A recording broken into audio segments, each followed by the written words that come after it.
চিন্তায় ডাকাতি লুটপাট আহাজারি চালাচ্ছে এবং চালিয়ে যাচ্ছে, যার সাথে বাংলাদেশ জাতীয়বাদী দল বিএনপি কিংবা বিএনপি অঙ্গ সংগঠনের কোনো নেতাকর্মী জড়িত নেই। আসুন আমরা সবাই হাতে হাত রেখে এইসব দুষ্কৃতিকারীদেরকে প্রতিহত করি।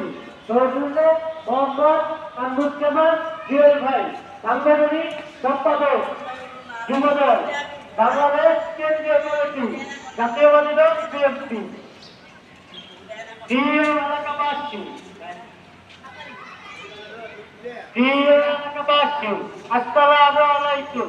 আপনাদের সতর্কের জন্য জানানো যাচ্ছে যে কিছু দুষ্কৃতিকারী এলাকায় উঠে